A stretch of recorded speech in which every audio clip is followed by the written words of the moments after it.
Hello everyone. In this video, we're picking out and sharing the latest topics about Asia.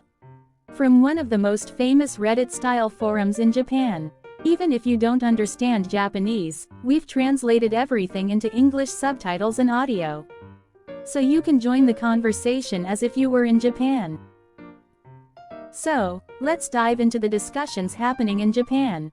In Shenzhen, Guangdong Province, China, a Japanese elementary school boy was stabbed in the stomach right in front of his mother and died. Earlier in June, a Japanese mother and child were also attacked with a knife in Suzhou, Jiangsu Province. Both incidents took place near Japanese schools. These events have been all over the news in Japan, and the public is understandably shocked. Meanwhile, in China, there's barely any coverage. Instead, anti-Japanese comments have been spreading on Chinese social media, falsely claiming that Japanese schools in China are bases for invasion and spy training centers. I kinda get it though. China's been running spy agencies in Japan for a long time. Japan really has secret Chinese police operating there too. In a country where they can detain you or search your house whenever they want. Come on. If spies are really operating in China without being stopped, the government must be seriously dumb. Chinese media only reports what Xinhua news agency says, apparently. Since Xinhua isn't covering this, most Chinese people don't even know it happened. Any posts about it are getting deleted from Chinese social media. Attacking kids though? That's not justified. This just feels like a cover to restrict free speech even more. There might be 2 more attacks like this before the year's out, just wait. All Japanese people and businesses should just pull out of China. Does this mean we're allowed to burn down Chinese-run stores in Japan too? Chinese people have been brainwashed to hate Japan for years. If you're still living in China, that's on you, or your company's fault. Spying in China today? It's not like pre-World War II Japan.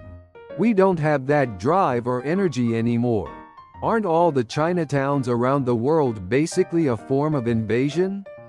The real evil here is claiming that freedom of speech is somehow bad. The idea that 1.4 billion people are a threat of invasion?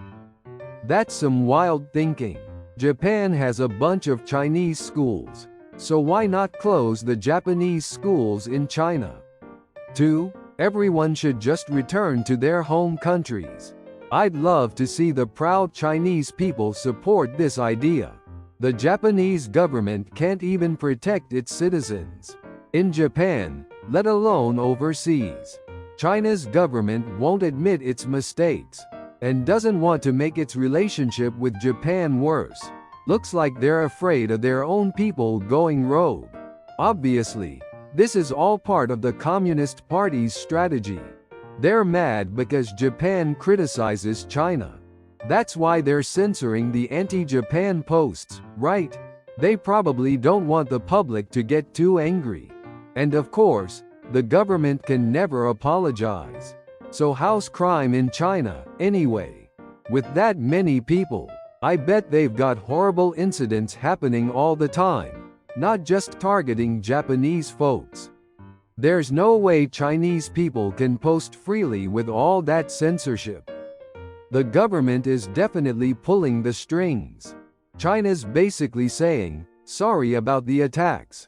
We'll start importing seafood again, so forgive us. Some people are way too optimistic, thinking they can have rational conversations with countries whose culture and education are totally different. Talking to China, India, or Vietnam, using Japanese common sense just leads to frustration. But even the younger generation in Japan doesn't follow common sense these days. It's finally out in the open. Japanese companies expanding into China are just spies. Keep accepting more of us, we'll play nice on the surface. Pay some bribes, but we're getting more than we give behind the scenes. Seen Chinese social media? There are no opinions other than praise. People are even cheering the attacks on. Kishida needs to evacuate all Japanese citizens immediately. The hate against Japan is just an outlet for pent-up anger against their own government. Maybe the regime's days are numbered? Base for invasion. Spy training center. China can joke all it wants. But Japan doesn't have that kind of power anymore. China has its red lines too, I guess. Something they call core interests. But honestly, their number one priority is maintaining the Communist Party's rule. If things go south, we might see a temporary Taiwanese government set up in Japan. In Japan, the older conservatives are the loudest. But in China, a lot of the younger generation is really into this nationalism thing, and that's dangerous. Incidents like this just fuel the growing contempt Japanese people have for the Chinese. People being forced to go to China should sue their companies. It's as dangerous as any terrorist stronghold. Taking your family there? That's insane. It's like getting hit on by someone you're not interested in. Oh, you're targeting me? Please. China's getting more unstable. It's hard to get into college, and even if you graduate, there are no good jobs waiting for you. No wonder Chinese tourists vandalize the Yasukuni Shrine. Why is there no official travel warning for China? What's up with the Ministry of Foreign Affairs? No matter what happens, Japan can never stand up to China. We're just followers of every other country. Kids get stabbed. Adults get accused of spying, and they get thrown in prison. China's as dangerous as Russia now. In the past few years, China's anti-Japanese propaganda has actually toned down. But that's because their economy is crashing and the future looks bleak. I think Japan's public education and China's education system are very similar. It's well known that Japan and China are the only countries that make students line up, and they both emphasize hard work, cooperation, and openness. Only in China do students study 17 hours a day, and if they fail the exam, their life is essentially over. Did you find this video interesting?